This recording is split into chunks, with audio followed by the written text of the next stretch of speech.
That's a little creepy.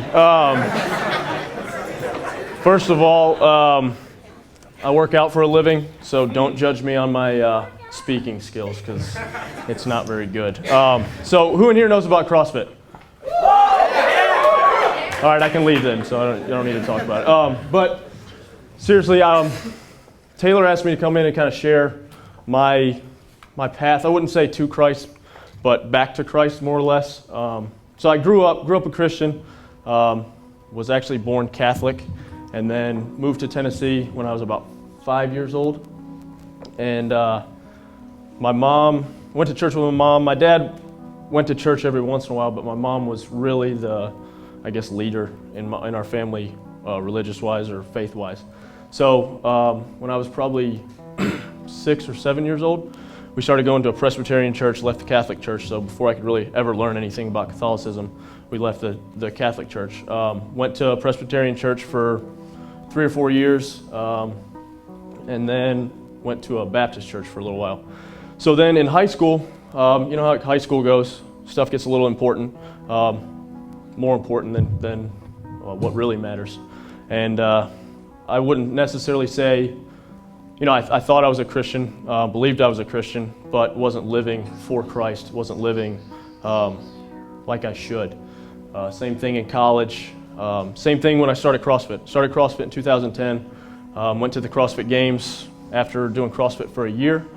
I don't know if any of you guys have seen the YouTube videos of, there's a famous rope climb fall. Wouldn't really call it a climb, but it was more of a fall. So I went to the games, got second, and it was kind of after I got out of the CrossFit Games, it was kind of not a dark time, but just kind of needed to reassess why I was doing what I was doing. You know, wouldn't necessarily say I was doing CrossFit for the wrong reasons, but wasn't doing them for the right. The most important thing in my life is Christ, and I was given the physical skill set to glorify Him. So before the I guess it was the 2010 Open, or 2011 Open, I got that tattoo that you guys see, the Galatians 6:14, and it's, "May I never boast in anything except for the cross of the Lord Jesus Christ, which has been crucified to me and I to the world." And so that kind of gave me, because in 2010 I put a lot of pressure on myself. After the games, I not necessarily wanted to quit CrossFit, but I didn't want to compete anymore. Just wasn't what I wanted to do. But in 2011, those guys kind of showed me that CrossFit isn't who I am. It's not what defines me. Yes, CrossFit is something I do, and it's what I do for a living.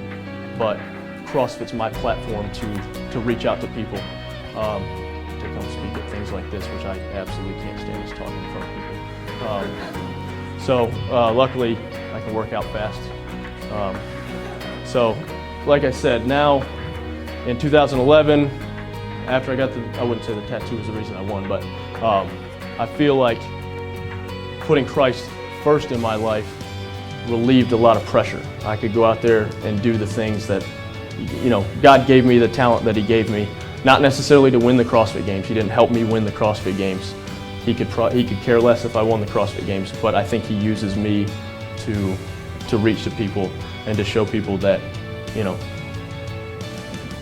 live your life for Christ, not for yourself. And that's kind of luckily 2012 was the same outcome. So I've been blessed, and appreciate you guys having me. So thank you.